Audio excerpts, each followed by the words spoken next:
오늘 말씀 제목은 헤세드입니다. 헤세드. 여러분 많이 들어보셨죠? 헤세드. 많은 분들이 아마 알고 계실 텐데요. 히브리 말이죠.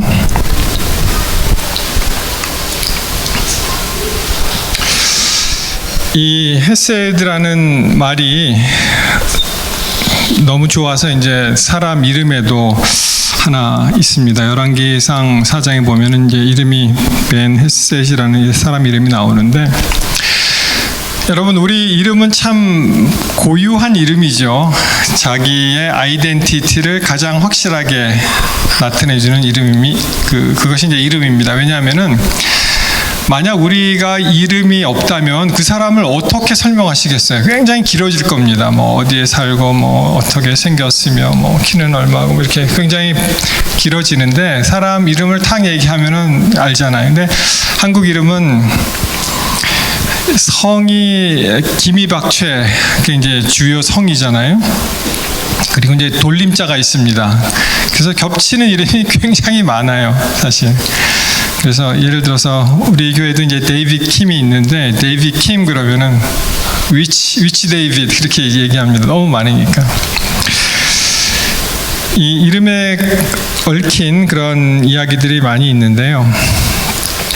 실제로 있는 일입니다. 이것이 어떤 분의 이름이 기판이었어요. 기판. 근데 해필이면 성이 고씨였습니다. 그러니까 이제 고기판이 되는 것이죠. 실제로 그 선거에 나갔는데 그 1번 고기판 이렇게 써 있는 것을 보았습니다. 여러분 옛날에 우리 이장로님 뭐 오래 계셨으니까 옛날에 시발 택시라는 게 있었습니까? 제가 어렸을 때 한국에서 어렸을 때 시발 택시라는 게 있었는데, 이 개인 택시 운전 그 면허증을 보니까 사람 이름이 시발이었어요. 시발. 성은 김씨. 그래서 김시발 택시 운전 자격 증명. 그래서 그렇게 붙어 있는 것입니다. 뭐 여러 가지가 참 많이 있습니다. 그 중에 또 한 분 이름은 학교였어요. 학교. 이분은 그 타이틀이 교수입니다. 그래서 이 학교 교수.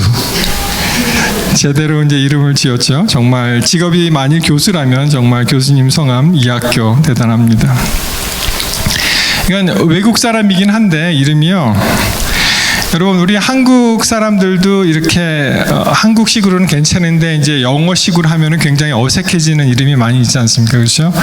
그래서 한국 분들이 전 세계적으로 나가실 때는 그 특별히 영어 이름은 신경을 쓰셔야 됩니다. 그렇죠?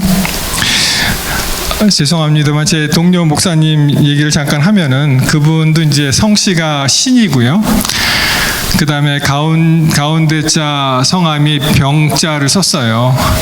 근데 미국에 오니까 이게 미들네임이 되잖아요. 뭐 병 뒤에 또 하나 있지만은, 근데 이게 이렇게 뒤집히니까 굉장히 힘들어지더라고요. 이 발음하기가. 그래서 그 교회 헌당식에 갔다가 제가 옆에 합회장님을 놔두고 누누이 얘기했어요. 굉장히 많이 훈련을 시켰어요. 꼭 이름을 풀네임으로 불러라. 괜히 잘라서 앞에 이름 붙이고 또 레스네임 붙이지 말라 해서 계속 주입을 시켰습니다. 그 목사님 몰라요. 제가 이렇게 한 거를 갖다가. 근데 이 태국 사람인데 권투 선수인데 이름이 쌍욕이에요. 쌍욕. 그런 사람도 있습니다. 시합 중에 아마 용을 많이 한 사람 같습니다. 그리고 이거는 뭐 너무 민망하니까 얘기를 못 하겠고요. 제 그 고등학교 때 그렇죠. 고등학교 때 미술 선생님 이름이 강도길이었어요. 근데 얼마나 성질이 강도 같은지 학생들이 그냥 앞에만 부릅니다. 강도라고만 부릅니다. 그리고 또 이런 이름도 있더라고요. 이름이 변태입니다. 근데 다행히 성씨가 안씨였어요. 그래서 자기는 변태가 아니래요. 그래도 불행 중 다행입니다. 그렇죠? 안 변태 이런 이름도 있고요. 여러분 실제로 제가 고등학교 다닐 때 뭐 많은 분들이 경험하셨겠지만 우리는 교복을 입었잖아요. 교복 세대. 그리고 학생들이 이렇게 이름표를 붙입니다. 여학생들은 아마 이름표를 학교에서만 붙이고 이렇게 주머니에 집어넣는 것 같아요. 남자들은 이렇게 이름표를 갖다가 이렇게 바느질해서 받고 자랑스럽게 자기 이름을 이렇게 보이고 다니는데, 실제로 제 친구 이름이 신중이었어요. 신중. 굉장히 신중한 사람인가 봐요. 신중인데 하필이면 성씨가 임씨였습니다. 그러니까 또 굉장히 좀 복잡해지죠. 자, 이름에 얽힌 스토리인데요. 열왕기상 4장 10절에 보시면은 이러한 말씀이 있습니다. 이 열왕기 4장에 보시면 그 솔로몬이 자기의 신하에 관한 이야기들을 이렇게 쫙 나열을 했습니다. 이제 열왕기상 4장에 보시면 솔로몬 왕이 온 이스라엘이 이제 왕이 됐다. 그리고 2절에 보시면은 신하들은 이러이러하다라고 이제 말씀을 하십니다. 특별히 이제 그 7절에 보시면은 솔로몬이 또 온 이스라엘 위에 12관장을 두매, 12지도자를 뒀죠. 그 사람들이 왕과 왕실을 위하여 식물을 예비하되 각기 1년에 한 달씩 식물을 예비하였으니. 그래서 이제 12명을 두어서 이 각 달마다 이제 식물을 예비한 사람인데, 그 중에 한 사람이 10절에 보시면은 아룻보세에 있는 벤 헤셋이라는 이름이 나옵니다. 아룻보세에 있는 벤 헤셋이니 소고와 헤벨 온 땅을 저가 주관하였다, 이렇게 나오죠. 그래서 이 한글 성경에 이제 벤 헤셋으로 번역됐는데요. 여기 영어로 보시면 벤은 이제 아들이라는 뜻이잖아요. 베냐민, 벤 헤셋. 여기 헤셋이라는 이름이 나옵니다. 그래서 이 헤셋이라는 뜻은 여기 보시면은 벤이 son이니까 son of mercy, 자비의 아들이다. 풀이하면은 그렇습니다. 이제 벤 헤셋. 네, 여러분, 우리 그 한글 단어 중에 정이란 단어 있잖아요. 정이 참 여러 가지 의미가 쓰이죠. 가는 정이 있고 오는 정이 있다. 또 미운 정, 고운 정 다 들었다. 굉장히 복합적으로 한국인의 정서를 나타낼 수 있는 아주 오묘한 단어입니다. 이렇게 딱히 이렇게 한 단어로, 영어 단어로 뭐다 이렇게 이야기하기 어려운데, 마찬가지로 이 헤세드라는 단어도 히브리 마인드로 읽으셔야지 이것이 이해가 되지, 이것을 딱 한 단어로 해석할 수가 없는 거예요. 헤세드라는 단어가. 자, 대충 보시면 그냥 영어로 표현하면은 goodness, 선한 거죠. kindness, 친절한 것. loveliness, 굉장히 사랑스러운 거. loyalty, 충성. mercy, 자비. righteousness, 의. 이렇게 굉장히 복합적으로 쓰여져서 많이 이제 해석이 됩니다. 이 헤세드라는 단어가 맨 처음에 창세기 19장 19절에 이제 나오는데요. 이 스토리 읽어보시면 아시겠지만은 이제 종이 주께 은혜를 얻었고 주께서 큰 인자를 내게 베푸사 내 생명을 구원하시오니 내가 도망하여 산까지 갈 수 없나이다. 두렵건대 재앙을 만나 죽을까 하나이다. 이제 이런 말씀이 있습니다. 여기서는 이제 해석을 이제 인자 이렇게 이제 해석을 했죠. 보시면은 물론 이 그 롯과 관련된 일이고요. 소돔 그 이제 상태를 이제 나타내는 그 장면인데요. 여기서는 그냥 인자로 이제 설명을 했습니다. 영어 표현을 보시면은 great kindness일 때 이제 kindness 이렇게 이제 친절 그런 식으로 이제 표현을 됐고요. 몇 가지 이제 단어를 보시면은 이사야 40장 6절에 이 단어가 우리 그냥 한글로 이제 표현을 한다면은 은혜, 자비, 긍휼, 사랑, 인자 이제 이런 식으로 이제 쓰입니다. 헤세드라는 단어가. 자, 이사야 40장 6절에 보시면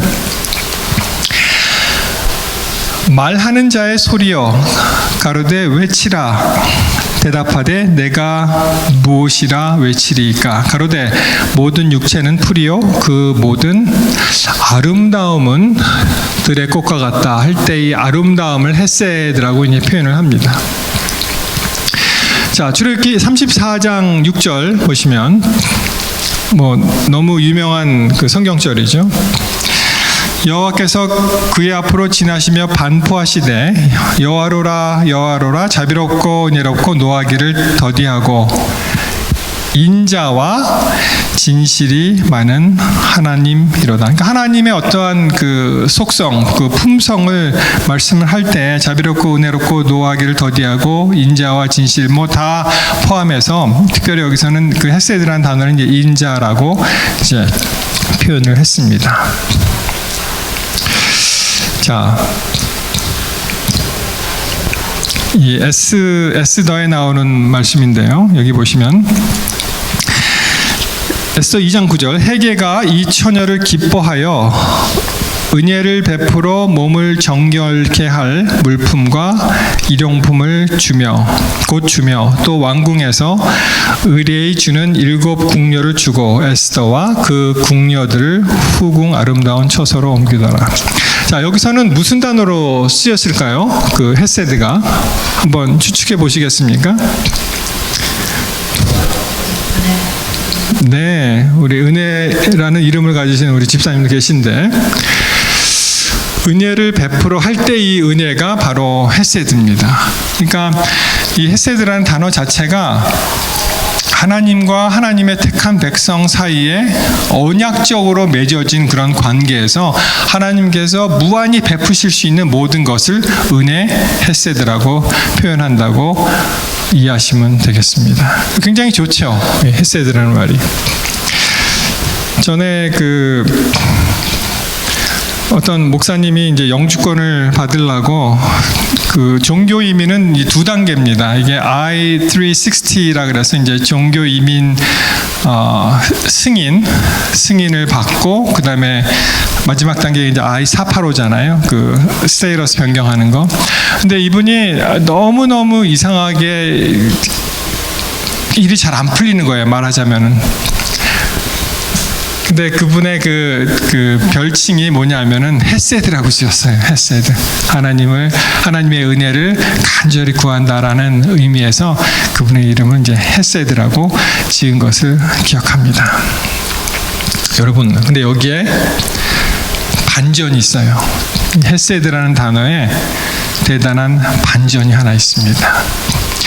여태까지 말씀드렸던 아주 좋은 의미로 이렇게 쭉 나열해서 말씀드렸죠. 사랑, 은혜, 자비, 긍휼, 인자, 인애, 굉장히 좋은 여러 가지 단어를 말씀드렸는데 그와 정반대되는 단어의 의미가 또 헤세드입니다. 어떻게 그럴 수 있을까요? 굉장히 좋은 의미가 또 굉장히 나쁜 똑같은 단어를 그렇게 사용을 합니다. 자, 2가지 예를 들어 보시겠는데요.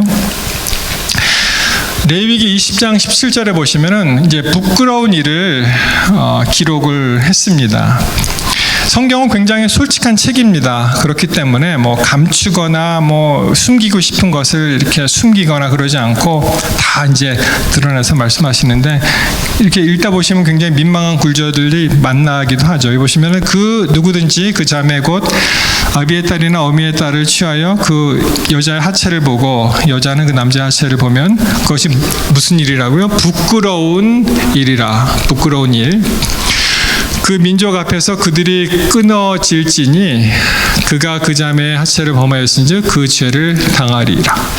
여러분, 놀라운 반전은 그렇게 좋게 좋은 의미로만 쓰였던 이 헤세드라는 단어가 바로 여기에 부끄러운 일이라는 disgrace 그런 단어와 같습니다. 신기하죠? 아니, 어떻게 똑같은 단어가 이렇게 상반되는 단어의 뜻을 가질 수 있습니까? 자, 한 가지 더 보겠습니다.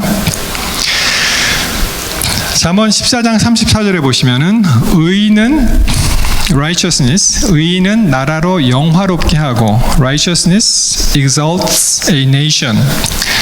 죄는 but sin, 죄는 백성을 욕되게 하느니라. Sin is a reproach to any people.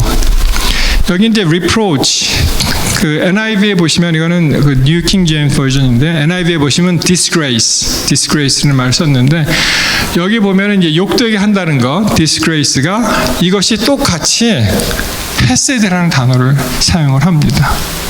굉장히 헷갈리죠. 어떻게 이렇게 좋은 단어, 하나님의 품성을 그대로 나타낼 수 있는 그 단어가, 똑같은 어원에서 나온 그 단어가, 추임새가 똑같은 그 단어가 어떻게 이렇게 상반된 이야기로 말로 쓸 수가 있는가. 신기하지 않으세요, 여러분? 제가 이 글을 읽으면서 기억나는 것이 바로 이것이었습니다. 그렇구나. 정말 죄가 넘치는 곳에 하나님의 은혜가 그만큼 더 필요하구나 라는 것을 나타내주는 단어가 바로 헤세드라고 생각을 합니다. 여러분, 죄가 넘치는 그곳에 하나님의 은혜가 넘치기 때문에 죄를 넘치게 지어라 그런 뜻이 아니잖아요. 그렇죠? 큰 죄를 짓지 않는 사람들은 어떻게 생각합니까? 아, 나는 이 정도면 괜찮아. 나 참 괜찮은 사람이야. 나는 참 하나님 앞에서 겸손해. 이 겸손이라는 단어 주의해야죠. 그 말을 하는 즉시 교만해집니다. 그렇죠? 나는 굉장히 겸손해 하는 즉시 어떻게 돼요? 교만해지잖아요. 내가 정말 괜찮은 사람이라고 쭉 살아왔지만 결국 어떤 일을 당하고 큰 시험에 빠지고 실족했을 때 그때 하나님을 붙잡고 그를 찾고 그의 구원을 바랄 때 느끼는 그 감정의 폭은 죄가 넘치는 곳에 하나님의 은혜가 그만큼 넘친다는 것입니다. 이 헤세드. 그렇게 disgraceful한 우리의 사회에서 정말 헤세드, 그러한 헤세드를 범한 우리가 구해야 될 것은 하나님의 헤세드라고 생각을 합니다. 그래서 이 헤세드가 이렇게 오묘한 말이에요. 여러분, 좀 지난 이야기지만 이런 일이 있었어요. 뉴스 보도를 통해서 이런 일이 있었습니다. 신장, 키드니죠. 신장, 췌장, 팬크레이스. 신장, 췌장을 떼어줘서 연인의 목숨을 구한 헌신의 사랑. 여러분, 이 얘기 들어보셨습니까? 어떤 사람이 장기를 갖다가 기증을 하는데 아무 관계가 없는 사람이었어요. 그런데 연인 관계로 발전을 하면서 연민의 정을 느끼고 이 사람이 백현국이라는 사람입니다. 백현국. 이 여성분이 박춘아라는 그 여인인데 이 여자분이요 10살 때 당뇨에 걸렸어요. 10살 때. 요즘 당뇨가 굉장히 연령층이 낮아졌습니다. 전에는 막 50이 넘고 한 60이 돼서 아무리 내가 잘못한 것도 없어도 걸리는 병이 당뇨다라고 얘기하는데 요새는요 30대 기본이고요 20대도 많고요. 스토리를 보니까 이분은 10대 당뇨에 걸렸어요.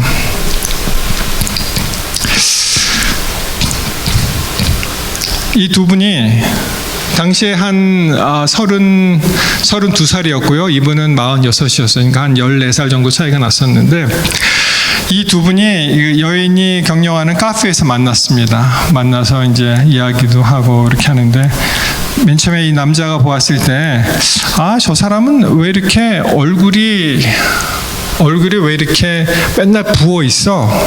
술을 많이 먹나 봐. 그렇게만 생각을 했어요. 근데 알고 봤더니 이제 선천적인 질병을 이제 앓다 보니까 당뇨가 이제 신장을 이제 쳐서 신장이 많이 망가져서 투석하고 그래서 이제 얼굴이 이제 푸석푸석해진 것이죠. 그래서 이제 결심을 합니다. 내가 이 여인을 구해줘야 되겠다. 이렇게 결심을 하면서 내가 신장을 하나 떼주겠다고 그렇게 얘기를 해요. 근데 신장을 떼주면 뭐합니까? 신장이 문제가 아니고 당뇨를 고쳐야 되잖아요. 그래서 남자가 뭐라고 얘기하냐면은 그럼 내가 췌장도 떼주겠다. 그렇게 얘기를 한 거예요.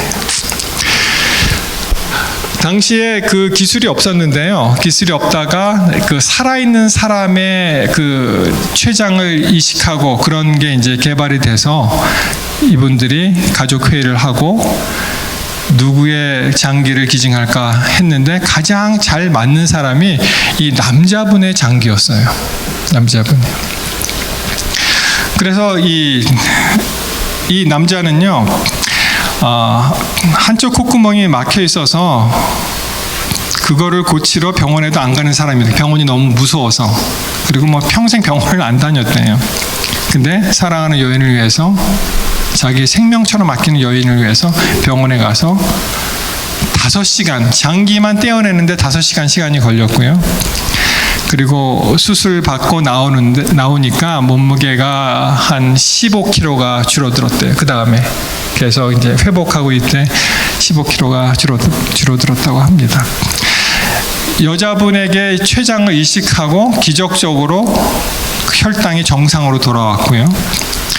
신장은 너무 망가져갖고 이제 이식을 해야 되는데 굉장히 복잡한 수술 때문에 굉장히 난항을 겪다가 신장도 정상적으로 이제 작동을 해서 이제 소변이 나오고 그러한 이야기가 있었습니다.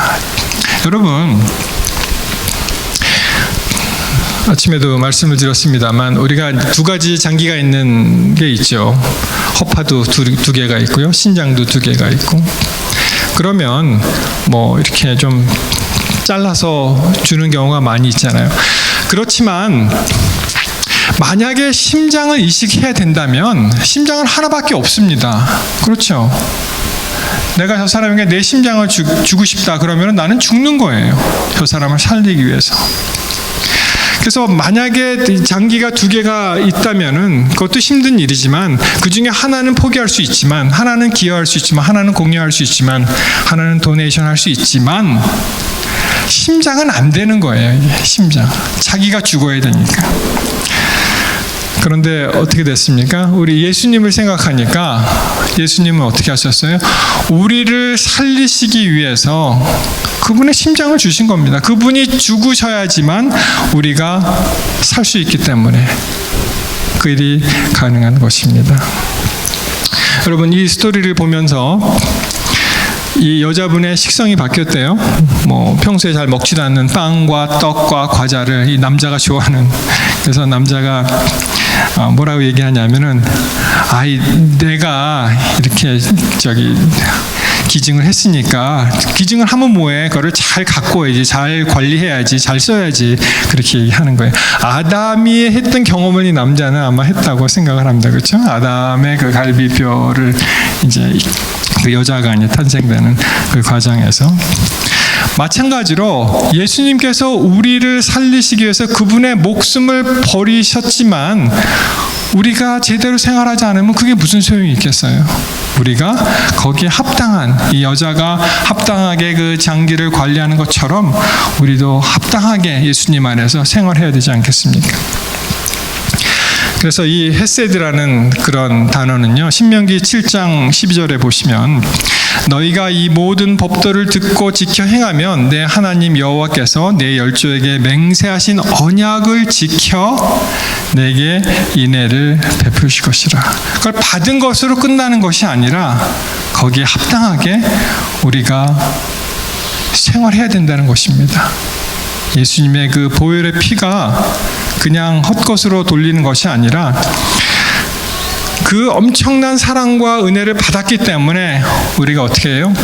더욱더 열심히 하나님을 사랑하고 이웃을 사랑해야 된다는 것입니다. 그것이 바로 이 헤세드에 얽혀있는 굉장히 귀중한 의미라고 볼 수 있습니다. 우리 예수님, 우리를 위해서 돌아가셨습니다.